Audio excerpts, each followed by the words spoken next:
আসসালামু আলাইকুম। SSC 26 batch.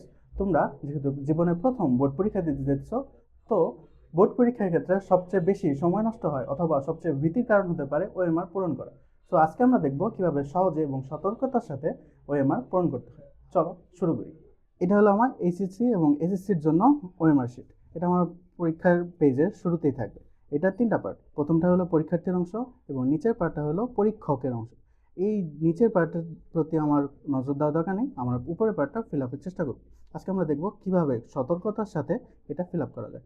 প্রথমে হলো এসএসসি, এইচএসসি অথবা ডিআইবিএস। আমরা যেহেতু এসএসসি পরীক্ষা দেবো, সেক্ষেত্রে আমরা এসএসসি ক্ষেত্রে টিক দেব এবং আমাদের পরীক্ষার সন 2026।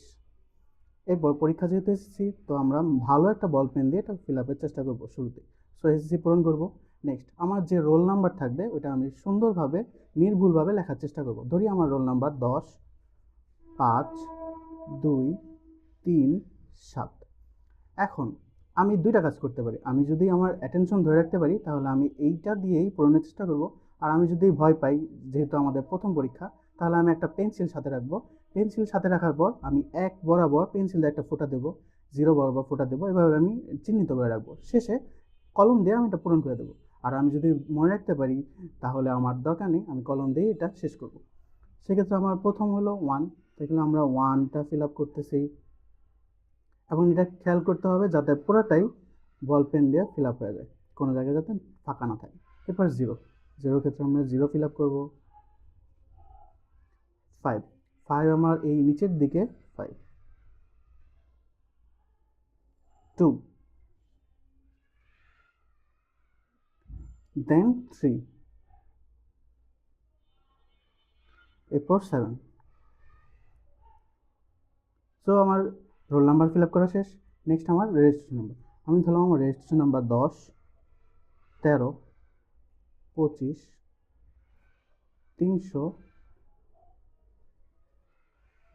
47 0। সেক্ষেত্রে আমরা পূরণ করবো প্রথমে 1, নেক্সট 0, এরপর আমার পরে আছে 1, নেক্সট 3। এক্ষেত্রে তোমরা একটু ধীরগতি ফলো করতে পারো, যেহেতু আমি তো এগুলো আগে করতে অভ্যস্ত। তোমরা যেহেতু প্রথমবার করতেছো, তোমরা আস্তে আস্তে করতে পারো। এবার আমরা দেখবো 2 কোন জায়গায় আছে। এটার পাশেই 2, আবার এক জায়গায় ডাবল করা যাবে না, কোনো জায়গায় কাটাকাটি করা যাবে না, এটা আমার মাথায় রাখতে হবে। যেহেতু এটা ওএমআর, আর ওএমআর বলতে বোঝায় অপটিক্যাল মার্ক রিডার। সো এটা একটা মেশিনের মাধ্যমে দেখা হবে, যাতে কোনো জায়গায় ভুল না হয়, এটা আমার খেয়াল রাখতে হবে। 2, নেক্সট 5 3 4 7, লাস্টলি 0। এভাবে আমরা রোল এবং রেজিস্ট্রেশন শেষ করে ফেললাম। এখন আমরা রিভাইজ করতে পারি, অথবা আমি সব শেষ করার পর আরেকবার চেক করতে পারি। এখন আমার বিষয় কোড। এখন প্রতিদিন যে সাবজেক্টের পরীক্ষা, ওই সাবজেক্টের প্রশ্নের মধ্যে আমার কোডটা দেওয়া থাকবে। আমি সবসময় খেয়াল করব যে প্রশ্নের মধ্যে কোডটা আছে কিনা। এরপর ওই কোডটা দেখে আমি ফিল আপ করবো। ধরলাম আমার কোড হলো 101। সেক্ষেত্রে আমরা এই অনুযায়ী 101 ফিল আপ করে রাখবো। প্রত্যেকটা ঘরের নিচেই তার 0 থেকে 9 পর্যন্ত ঘর থাকে, এটা আমরা খেয়াল করবো। আবার কোনো ঘরে ডাবল করা যাবে না। এইভাবে আমরা বিষয় কোডটা ফিল আপ করবো। এইবার এই ঘরটা হলো আমার বিশেষ ক্ষেত্রে। এটা হলো আমরা পরীক্ষার শেষে ফিল আপ করবো, কারণ আমি জানি না আমার পরীক্ষার জন্য টোটাল কয়টা লুজ পেজ লাগবে। আমার পরীক্ষা শেষ হওয়ার পর আমি বুঝতে পারবো আমি একটা বা দুইটা পেজ নিচ্ছি কিনা। আমি যদি কোনো ঘরই বা আমি যদি কোনো পেজই না নিই, সেক্ষেত্রে আমি 0 ফিল আপ করতে পারি, অথবা এটা ফাঁকা রাখলেও কোনো সমস্যা নেই। কিন্তু আমি যদি কোনো লুজ পেজ নেই, সেক্ষেত্রে এটা অবশ্যই ফিল আপ করতে হবে। এটা হলো আমার, যদি কোনো ক্রমে, যেহেতু আমার বোর্ড পরীক্ষার খাতাগুলো সেলাইয়ের মাধ্যমে, কোনো স্টাপলার করা হয় না, সেলাইয়ের মাধ্যমে সেলাই করা হয়, সুতার মাধ্যমে। তাই এইটা যদি কোনোভাবে ছুটে যায়, সেক্ষেত্রে যাতে পরীক্ষক বুঝতে পারে যে আমার কোনো লুজ পেজ ছিল কিনা, তা যাতে বের করা যায়। আমি যদি কোনো পেজ নেই, তাহলে আমার ওইটা অবশ্যই ফিল আপ করা দরকার। ধরলাম আমি একটা পেজ নিচ্ছি। যেহেতু বোর্ড পরীক্ষাগুলো একটা পেজ, আমরা যখন স্কুলে পরীক্ষা দিই একটা পেজ মানে একটাই তা থাকে, কিন্তু বোর্ড পরীক্ষা কিন্তু একসাথে অনেকগুলো পেজ দেয়। সেহেতু আমরা একটার বেশি লাগে না, যদি লাগে আমরা ফিল আপ করে নেব। 1, শেষ। আমি যদি পেজ না নিতাম, সেক্ষেত্রে আমার ফিল আপের দরকার ছিল না, অথবা আমি না নিলেও 0 ফিল আপ করতে পারি, এটা আমার অপশনাল বিষয়। কিন্তু যদি পেজ নেই, সেক্ষেত্রে এটা মাস্ট বি ফিল আপ করতে হবে, যাতে আমার কোনো ধরনের সন্দেহ না থাকে। সো এইভাবেই আমরা এমসিকিউটা আমরা পরে দেখতেছি, এভাবে আমরা মেইন খাতার ওএমআরটা ফিল আপ করতে পারি। নেক্সট আমরা যদি এমসিকিউ শিটটা দেখি, এটা আমাদের এমসিকিউ শিট। এমসিকিউ শিটের জন্য আমার টোটাল 50 পর্যন্ত এমসিকিউ থাকে এবং আমার আরেকটা কোড থাকে, সেট কোড থাকে। আমরা জানি পরীক্ষা এমসিকিউ কোয়েশ্চেন কয়েকটা সেটে আসে। রোল নাম্বার লিখতে হবে, রেজিস্ট্রেশন নাম্বার লিখতে হবে, বিষয় কোড যেটা আমার প্রশ্নে লেখা ওটা লিখতে হবে, প্রাপ্ত নম্বর এবং এইটা স্বাক্ষর, এটা টিচারের ব্যাপার, যে আমার গার্ড থাকবে পরীক্ষায় সে লিখে দেবে।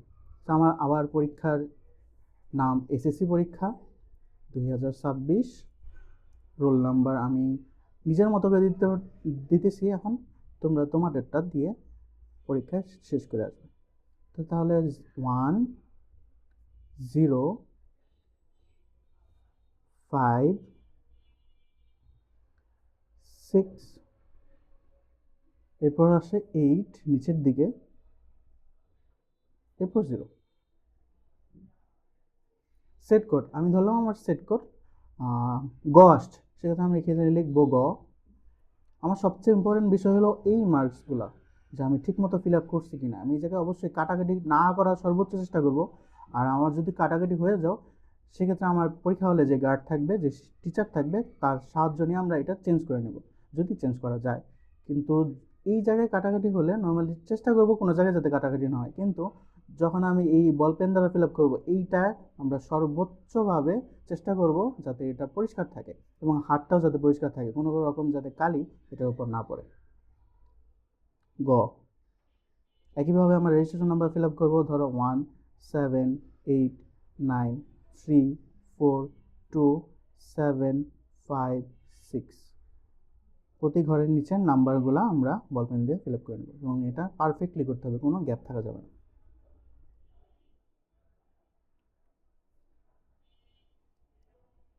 9,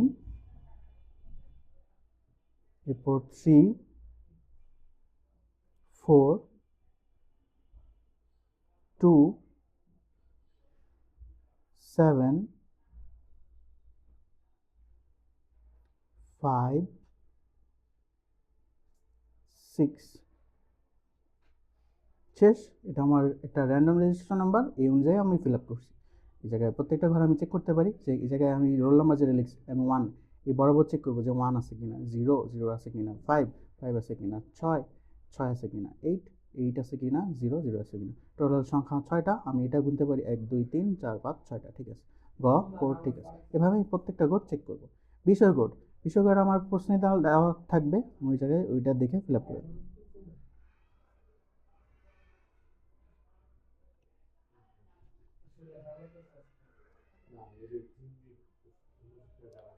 তো শেষ।